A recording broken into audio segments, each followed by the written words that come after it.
प्रिय मित्रों, नमस्कार।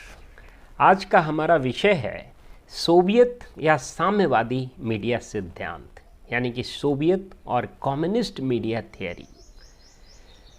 दोस्तों, इससे पहले हमने चर्चा की थी उदारवादी मीडिया सिद्धांत यानी कि लिबर्टेरियन मीडिया थियरी की। आज हम चर्चा करेंगे सोवियत या साम्यवादी मीडिया सिद्धांत की।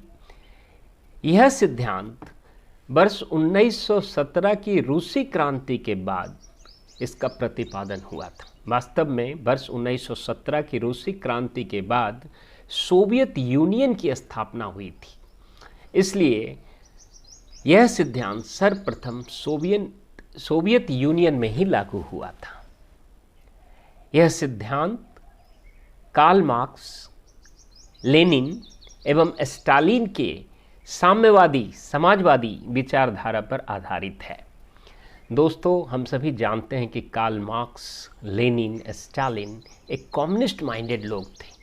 कम्युनिज्म भी एक प्रकार का, यानी कि साम्यवाद भी एक प्रकार का समाजवाद का ही चरमतम रूप है।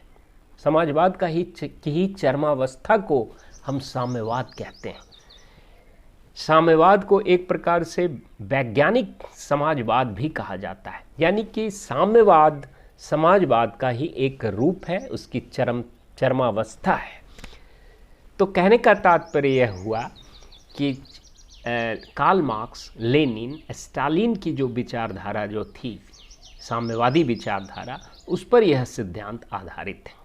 इस सिद्धांत के तहत भी मीडिया पर सरकार का पूर्ण नियंत्रण होता है, इसलिए इस सिद्धांत को कई बार अधिनायकवादी सिद्धांत यानी कि अथॉरिटेरियन मीडिया थियरी का ही विस्तार माना जाता है। परंतु दोस्तों, यहाँ पर अधिनायकवादी मीडिया सिद्धांत यानी कि अथॉरिटेरियन मीडिया थियरी एवं सोवियत मीडिया थियरी में कुछ सूक्ष्म अंतर है। ये अंतर यह है कि जो अधिनायकवादी मीडिया सिद्धांत है उसमें मीडिया को सरकार के ही हित में काम करना होता है, जबकि सोवियत मीडिया सिद्धांत के तहत मीडिया पर सरकारी नियंत्रण अवश्य होगा, परंतु मीडिया समाज के हित में काम करेगा। मीडिया ऐसा काम करेगा जिससे समाज का कल्याण हो। मीडिया ऐसा काम करेगा जिससे सर्वहारा वर्ग का उत्थान हो, यानी कि जो समाज का जो निम्नतम वर्ग है उसका भी उत्थान हो, अंत्योदय हो।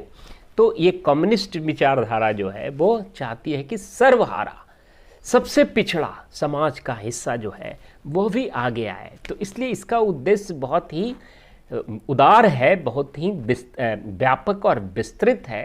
परंतु यहाँ भी मीडिया पर सरकारी नियंत्रण होगा, मगर अधिनायकवादी मीडिया सिद्धांत में सरकारी नियंत्रण को थोड़ा नकारात्मक माना जाता है, क्योंकि वो सरकारी नियंत्रण सरकार के ही हित में है, सरकार के ही फायदे के लिए है।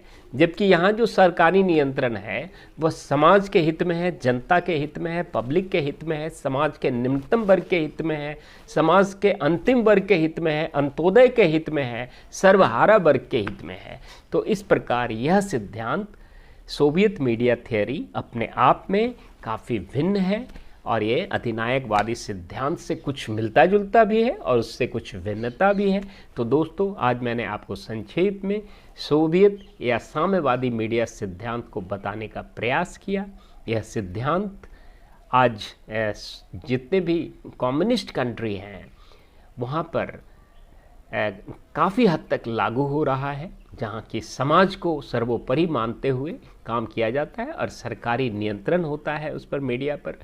दोस्तों, हम जानते हैं कि कम्युनिज्म एक स्टेटलेस सोसाइटी की कामना करता है, यानी कि कम्युनिज्म यह चाहता है कि अंत में एक ऐसी स्थिति निर्मित हो जहाँ की स्टेट यानी सरकार नाम का कोई चीज़ ही ना हो, सब कुछ अपने आप होने लग जाए। तो वैसी काल्पनिक स्थिति एक इसका अंतिम उद्देश्य होता है। परंतु साम्यवाद में सरकार और सरकारी नियंत्रण होता है, लेकिन यह एक ऐसी चरमावस्था की मनोकामना करता है जहां सरकार समाप्त हो जाए और स्वतः सब कुछ हो जाए। तो खैर, ये एक बहुत ही विस्तृत और व्यापक चीज़ है जिसमें हमें कार्ल मार्क्स, लेनिन और स्टालिन, इन सब के सिद्धांतों को गहनता से पढ़ना होगा। परंतु संक्षेप में इतना ही कि इसमें मीडिया पर सरकारी नियंत्रण होता है, परंतु मीडिया जनहित में, समाज हित में, सर्वहारा वर्ग के लिए, अंत्योदय के लिए कार्यरत होता है। तो दोस्तों, यहाँ तक यदि आपके मन में कोई प्रश्न हो, कोई शंका हो, किसी प्रकार का कोई विरोधाभास हो, कोई टिप्पणी करनी हो, तो आप बेहिचक निसंकोच हमारे कमेंट बॉक्स में अपना विचार रख सकते हैं, अपनी टिप्पणी कर सकते हैं, अपना प्रश्न कर सकते हैं। और दोस्तों, यदि अभी तक आपने हमारा इस चैनल को सब्सक्राइब नहीं किया है तो कृपया आप इसे सब्सक्राइब कर लें। यदि इस प्रकार के वीडियो को पसंद करने वाले लोगों को आप इसे शेयर करना चाहते हैं तो कृपया आप इसे शेयर कर दें। तब तक के लिए इजाज़त, धन्यवाद।